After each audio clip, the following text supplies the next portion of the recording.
The divorce papers hit the marble countertop with a satisfying slap that echoed through our designer kitchen. My wife stood there, manicured nails drumming against the granite, her lips curved into that familiar smirk that had once seemed playful but now just looked cruel. "There," she said, her voice dripping with theatrical drama. "Since you're being so difficult about the lake house, maybe this will help you see reason." I looked down at the papers, then back up at her. This was the 4th time in 2 years. The pattern was always the same. She wanted something extravagant. I'd suggest we needed to be more financially responsible, and out came the divorce threats. Last time it was the luxury SUV she absolutely needed. Before that, the month-long European vacation with her friends that cost more than some people's annual salary.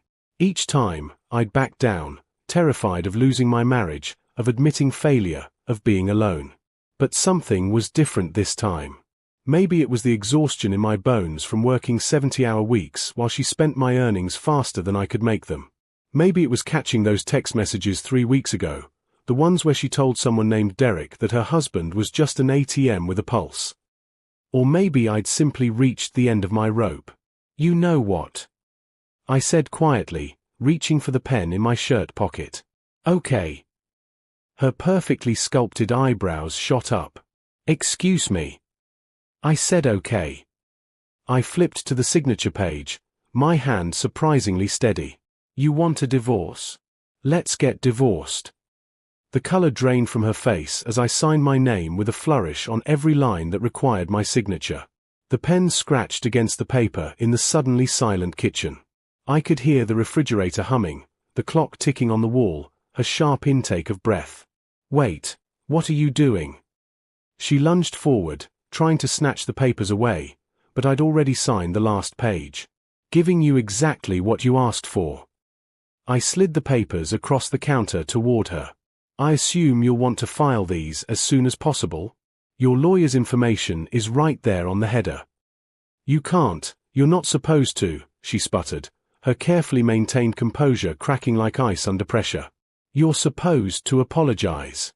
You're supposed to promise to do better." "I'm tired of apologizing for being reasonable." I stood up, surprised by how calm I felt. "I'm tired of being threatened every time I don't want to bankrupt us for your latest whim. You wanted out? Now you're out. This is just a negotiation tactic." Her voice rose, taking on a shrill quality I'd never heard before. "You know how this works. I put the papers down, you cave, we move on. That's how we've always done it." "Not anymore." I walked to the cabinet and pulled out a file folder I'd been keeping in the back, behind the cookbooks she'd never once opened. "Since we're getting divorced, I thought you might want this. It's a preliminary division of assets I had drawn up. Very fair, very equitable." "Well, it would be equitable if you hadn't spent approximately $300,000 of our joint savings in the last 18 months. Her eyes went wide. "You've been tracking my spending." "Our spending," I corrected.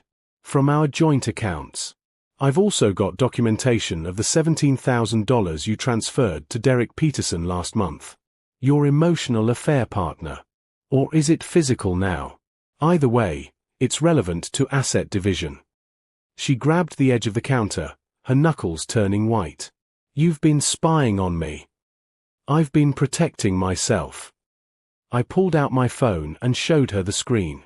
"I've also got screenshots of some very interesting text messages. The ones where you call me an easy mark and tell Derek that I'm too scared of being alone to ever actually leave you. The ones where you laugh about manipulating me with divorce threats. You can't use those. That's an invasion of privacy." "Actually, in this state, I can. Especially when they're from our shared phone plan that I pay for." I set the phone down. "Here's what's going to happen. You're going to take those signed papers to your lawyer. You're going to accept the asset division I've proposed, which, by the way, is still more generous than what a judge would give you considering your affair and financial behavior. And we're going to end this marriage quietly and civilly." She stared at me like she'd never seen me before. In a way, she hadn't. She'd never seen me with a spine. "And if I don't?" The threat in her voice was hollow now, and we both knew it. "Then we go to court, And all of this becomes public record. Every text message.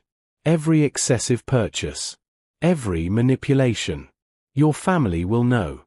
Your friends will know. Derek's wife will definitely know. The last part made her flinch.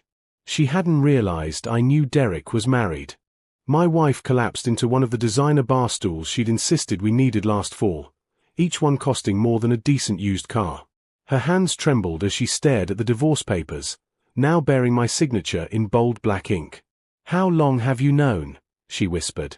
"About Derek. Does it matter?"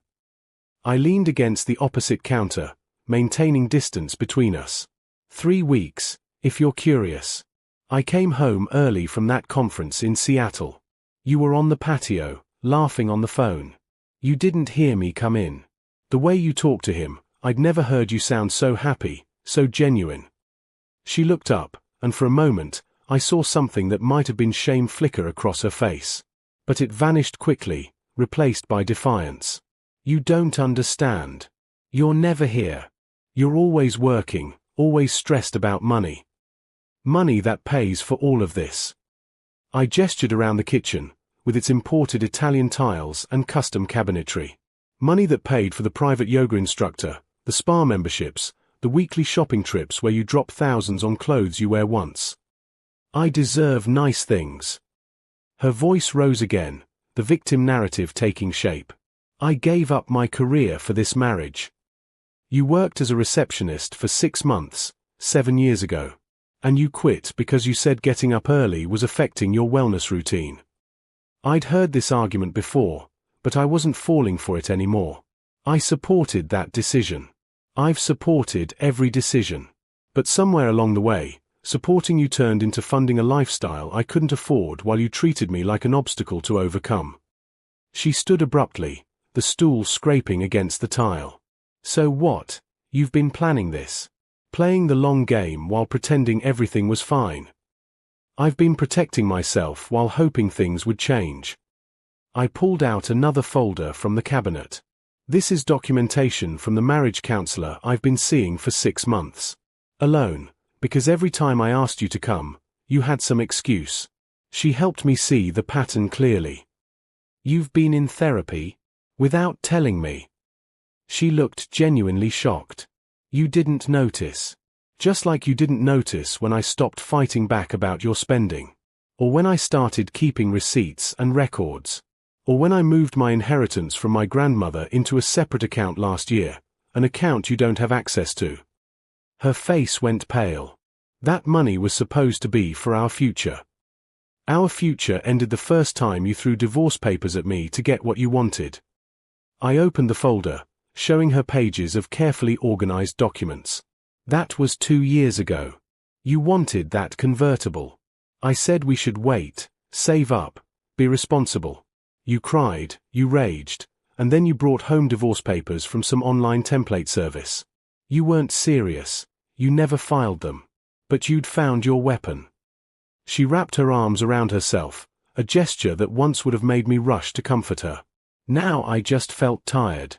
The second time was for the Europe trip with your friends. Remember? I just found out my company was doing layoffs. I was terrified I'd lose my job, and you wanted to drop 30,000 on a vacation. When I hesitated, you threatened divorce again. I picked up extra consulting work, worked nights and weekends, just to prove I could provide. You're making me sound like a monster, she said, her voice small. I'm stating facts. I closed the folder. The third time was for the kitchen renovation. This kitchen, where we're standing right now. We'd just finished paying off your student loans for a degree you never used, and I suggested we build up our emergency fund. You said if I really loved you, I'd want you to have your dream kitchen. Then came the papers again. I just wanted us to have a beautiful home. But her protests were growing weaker.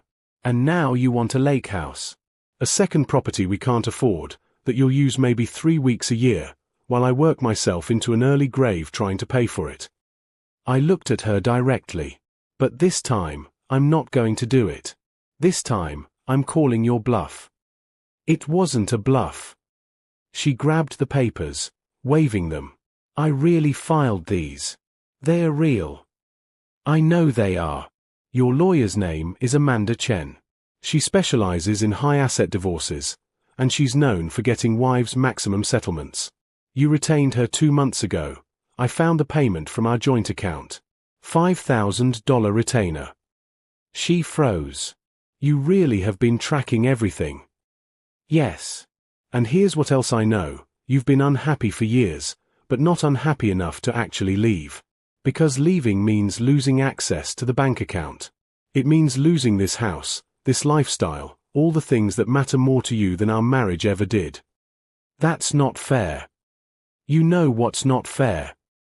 For the first time, I felt anger breaking through my calm exterior.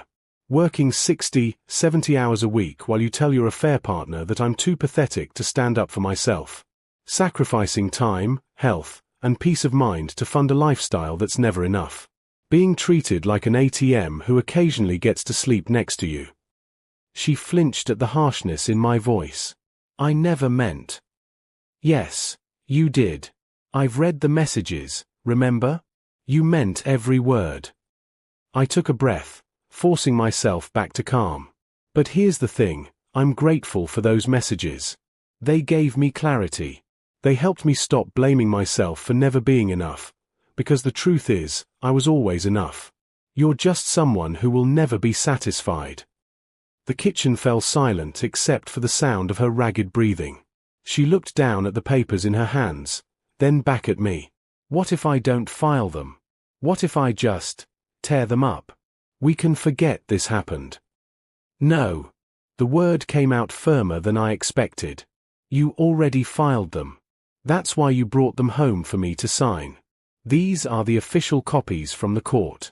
And I've signed them. So now you have a choice. You can proceed with the divorce on the reasonable terms I've outlined, or we can fight it out in court and make everything public. My wife sank back onto the bar stool, the divorce papers clutched in her hands like a script for a play that had suddenly gone off script. I could see her mind working, calculating, trying to find an angle she hadn't considered. I need to call Amanda, she said finally, reaching for her phone. It's 8 o'clock at night, but sure. I busied myself making coffee, a mundane task that felt surreal given the circumstances. The machine hummed and hissed, filling the kitchen with the rich aroma of Colombian dark roast, the expensive kind she'd insisted we needed. She stepped out to the living room, and I could hear her voice rising and falling, though I couldn't make out the words. I didn't need to. I'd anticipated this moment, played it out in my head dozens of times during those therapy sessions. My counselor, Dr. Patricia Morrison, had warned me that the actual confrontation would feel both more and less dramatic than I imagined. She was right. There was no explosive finale, no dramatic music swelling in the background. Just the coffee machine beeping and the sound of my wife's increasingly agitated voice from the next room. She returned 15 minutes later, her face flushed. Amanda says I should have consulted her before bringing these papers home. She says you've put me in a difficult position. By signing papers you presented to me. I poured 2 cups of coffee, sliding one across the counter toward her. Old habits. That's interesting legal theory. Don't be smug. It doesn't suit you. But there was no heat in her words. She wrapped her hands around the mug, staring into it like it might have answers. She wants to meet with me first thing tomorrow morning. She says I need to prepare for the possibility that this won't go the way I planned. Nothing in life does. I took a sip of my coffee. But I meant what I said. My offer is fair. More than fair, actually. You get half the equity in the house, half of our legitimate joint savings, and your car is paid off. I'm even willing to pay spousal support for 3 years while you figure things out. 3 years. She laughed bitterly. You think I can rebuild a life in 3 years? You're 34 years old, healthy, educated, and perfectly capable of working. Most people would consider that generous. I set down my mug. But here's what you won't get. You won't get my inheritance. You won't get my retirement accounts. They're protected anyway, but I want to be clear. And you won't get to claim half of the consulting business I've built while you were spending our money as fast as I could make it. I contributed to your success. I was your support system. Were you? I asked quietly. Because my therapy records show that your spending habits and constant threats cause me significant anxiety and depression. My doctor put me on medication last year for stress-related high blood pressure. I'm 36 years old, and I have the health markers of someone 20 years older. She set down her mug with a sharp click. So this is revenge? You're punishing me. No, I'm protecting myself. There's a difference. I pulled out yet another folder. I'd become a man of many folders. This is a timeline of every major financial decision we've made in this marriage. Notice anything? She reluctantly looked at the papers I spread before her. Color-coded spreadsheets, highlighted bank statements, printed emails. Every single large purchase was your idea. The house that stretched our budget. The cars. The renovations. The vacations. The memberships and subscriptions and lifestyle expenses. I pointed to specific entries. And here, see these? These are the times I suggested we save, or invest, or be more conservative. Your response was always the same: I was being cheap, or I didn't love you enough, or I was trying to control you. You're twisting things. I'm documenting them. There's a difference. I gathered the papers back up. You want to know the worst part? I would have given you almost anything you wanted if you'd just asked nicely. If you'd been honest about what you needed, or if we'd made decisions together as partners. But you chose manipulation instead. You chose threats. She was quiet for a long moment, her fingers tracing the rim of her coffee mug. When she spoke, her voice was smaller than I'd ever heard it. When did you stop loving me? The question caught me off guard. I'd prepared for anger, for accusations, for attempts at manipulation. But not for this honest vulnerability. I don't know that I ever did stop, I admitted. That's what made this so hard. I kept hoping you'd change, that we'd find our way back to something real. But you fell in love with the lifestyle I could provide, not with me. And I can't compete with that. That's not true. But her protest was weak. Then tell me, when's my birthday? She opened her mouth, then closed it. Her eyes darted away. What's my favorite book? What was my major in college? What's the name of my best friend from childhood? I wasn't being cruel. I genuinely wanted to know if she could answer even one question. We've been married for 7 years, she said instead. You can't reduce it all to trivia questions. You're right. So let me ask you this. What are my dreams? Not my career goals or financial targets, my actual dreams. What do I want out of life? What keeps me up at night besides money worries? What makes me genuinely happy? She stared at me, and in her silence, I had my answer. I can answer all those questions about you, I continued. You wanted to be an interior designer. Your favorite movie is Breakfast at Tiffany's because you identified with Holly Golightly. You're afraid of being ordinary, of having less than your friends, of not mattering.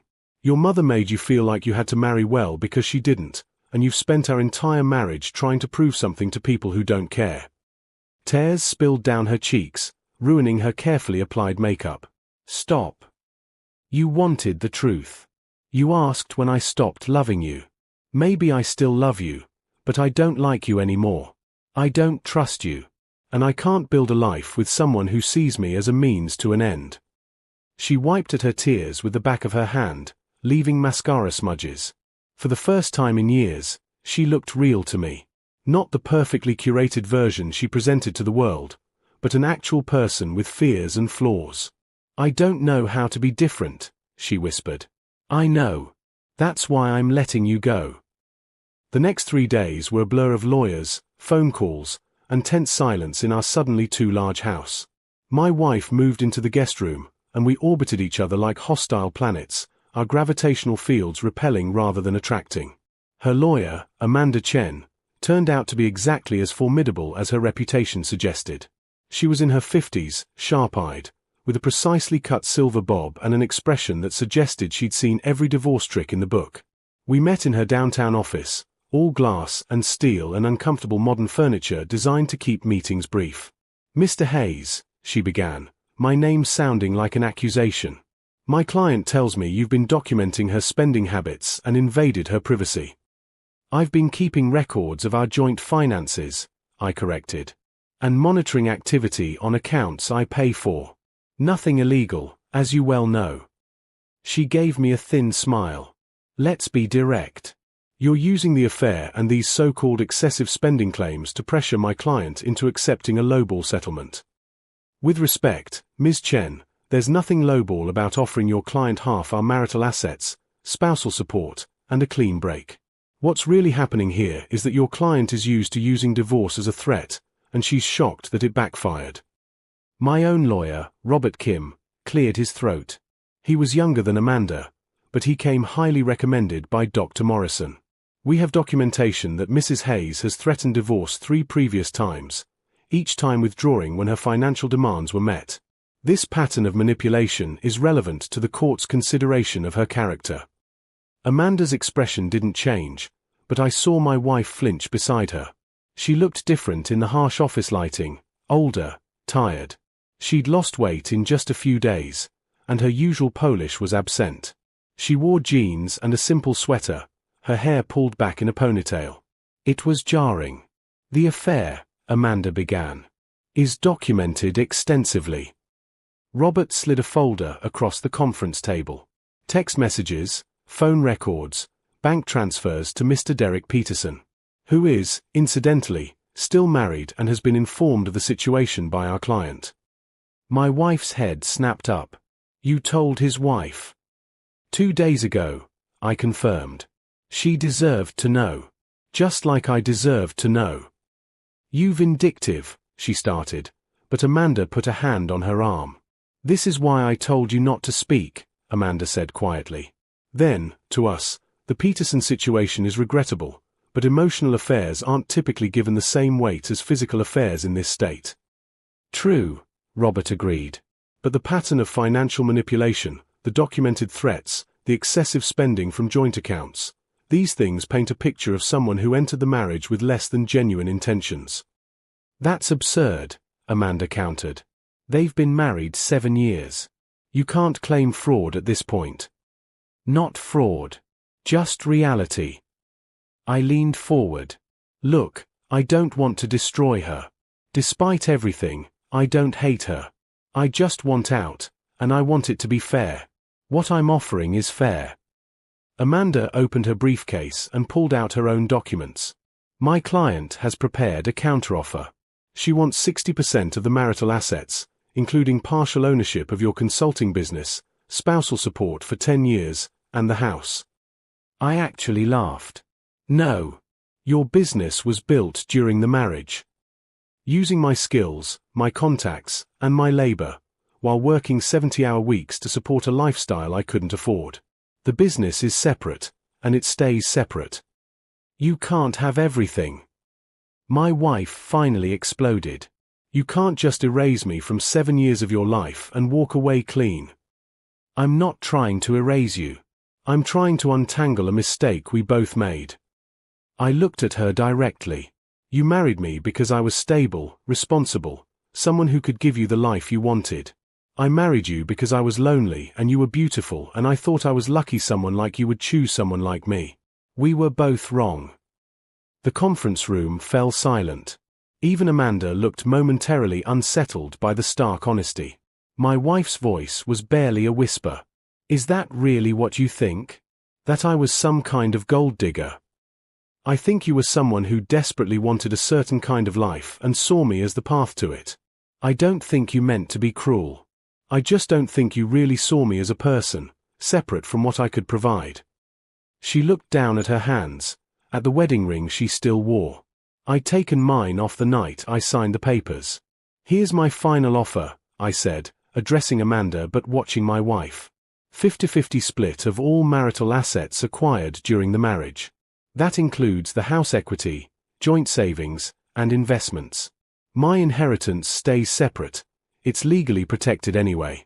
My business stays separate. I can provide documentation that it was built with minimal marital resources. Spousal support for 5 years, not 3 and not 10. After that, She needs to be self-sufficient. The house, my wife started. We sell it and split the proceeds. Neither of us can afford it alone, and I'm not going to work myself to death to pay the mortgage on a house you live in while dating Derek or whoever comes next. Derek and I aren't. We never actually, she trailed off.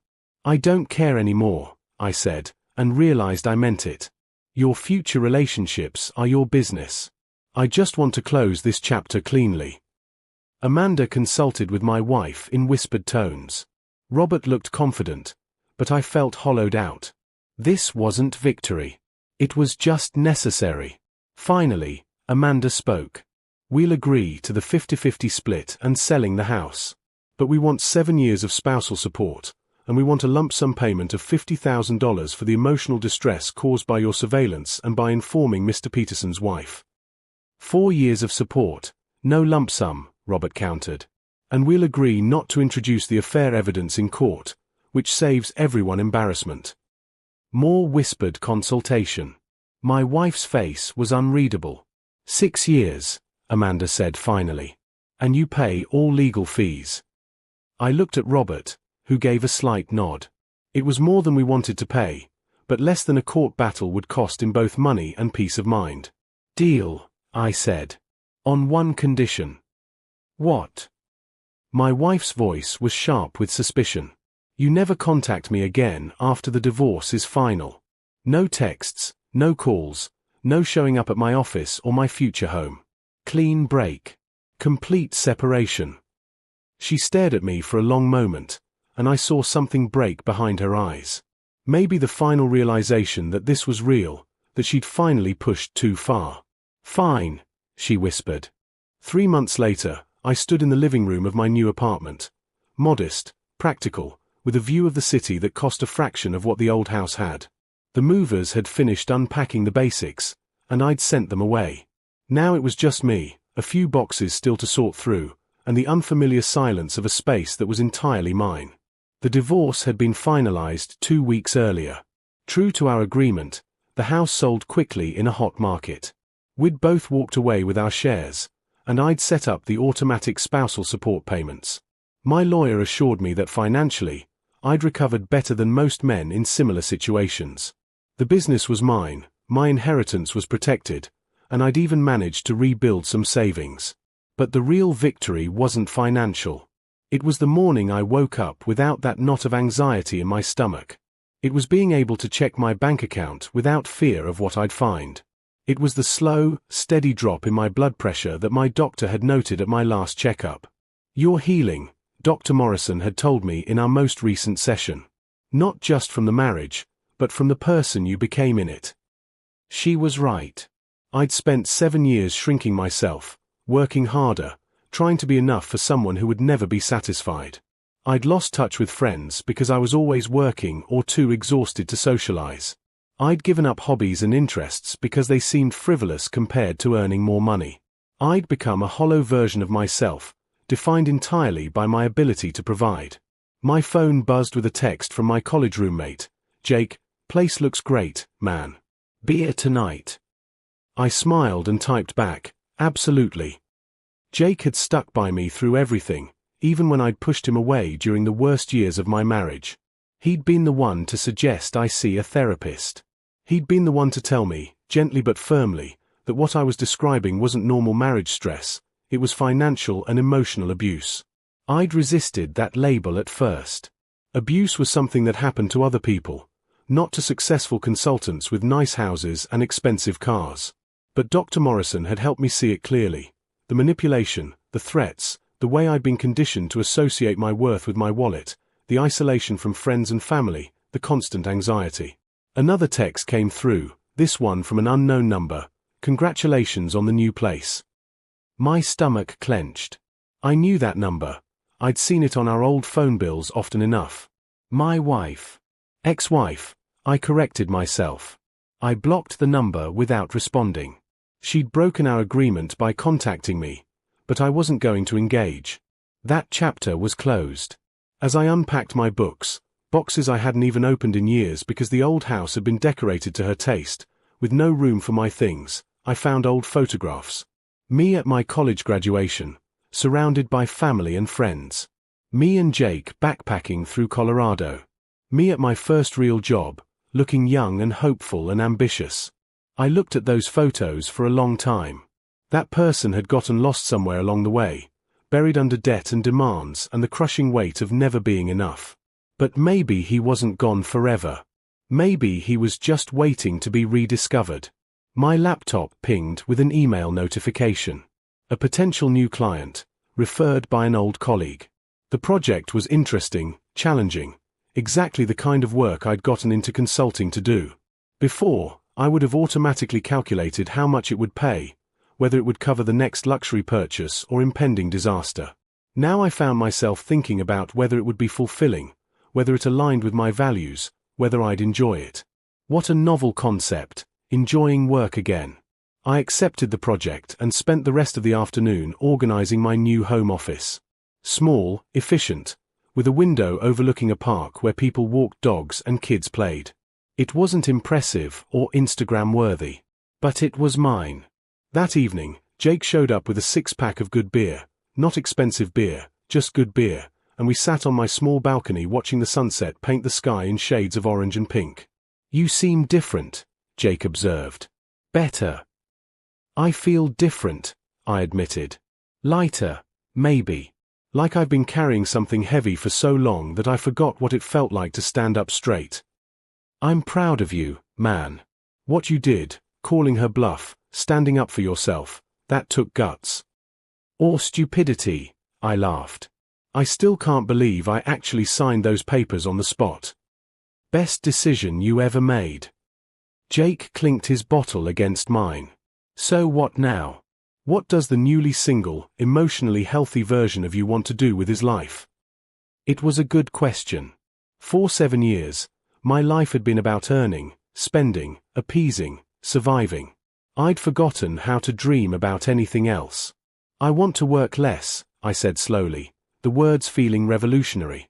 "I want to take a vacation that's actually relaxing. I want to reconnect with people I lost touch with. I want to date someone eventually, but someone real, someone who likes me whether I'm buying dinner at an expensive restaurant or cooking pasta at home." Sounds pretty good to me. "It sounds terrifying," I admitted. "I don't really know who I am outside of work and that marriage. I've got to figure that out." "You've got time," Jake said. "That's what freedom is. Time to figure things out without someone threatening to leave you every 5 minutes." We sat in comfortable silence, drinking our beer and watching the city lights flicker on as darkness fell. My phone was blessedly quiet, no texts demanding to know where I was or when I'd be home, no fights about money, no threats disguised as negotiations. The next morning, I did something I hadn't done in years. I slept until I naturally woke up, without an alarm, without anxiety jolting me awake at 5 a.m. I made coffee in my cheap but functional coffee maker, not the $1,000 espresso machine we'd had before. I scrambled some eggs. I sat at my small kitchen table and ate breakfast while reading news on my tablet. Not rushing, not planning, just existing. My therapist had given me homework, make a list of things I wanted to do just for me. Not for career advancement, not to impress anyone, not to prove anything. Just things that sounded interesting or fun. I pulled out a notebook and started writing. Learn to play guitar, I'd always wanted to. Take a weekend camping trip. Join a recreational sports league. Volunteer somewhere meaningful. Read the stack of books I'd been meaning to get to. Take a cooking class. Visit my parents more often. Say no to projects that don't interest me. The list grew, and as it did, I felt something unfamiliar stirring in my chest. It took me a moment to recognize it. Hope. My phone rang. My mother. I'd been avoiding her calls during the divorce, ashamed that I'd failed at marriage, worried about what she'd think. Mom. Sweetheart. I've been so worried. Are you okay? Is everything finalized? Yeah, it's done. I'm good. Actually, I'm better than I've been in years. We talked for an hour, and I told her everything I hadn't been able to say before. She listened, occasionally interjecting with the wisdom only mothers have. When I finished, she was quiet for a moment. "I'm sorry you went through all that," she said finally. But I'm not sorry it's over. We could see you disappearing, your father and I. Every time we visited, there was less of you and more of whatever she wanted you to be. Why didn't you say something? Would you have listened? She was right. I wouldn't have. I'd been too deep in it, too convinced that working harder would fix everything. Come visit next month, she said. Bring Jake. We'll have a proper dinner, and your father wants to show you his new workshop. And honey, we're proud of you. It takes strength to walk away from something that's destroying you. After we hung up, I sat with those words. Strength. I'd never thought of myself as strong. I'd felt weak for staying so long, weak for not fixing it, weak for letting myself be manipulated. But maybe there was strength in finally saying enough. Maybe courage wasn't the absence of fear but action despite it. The divorce papers sat in a file cabinet in my office, a chapter closed. The signed settlement agreement, the financial disclosures, the official decree, they were just papers now, their power to hurt me dissolved. I thought about my ex-wife sometimes, wondered if she was okay, if she'd learned anything, if Derek had left his wife for her or if that had been just another illusion. But mostly, I didn't think about her at all. She was becoming what she should have always been, someone I used to know.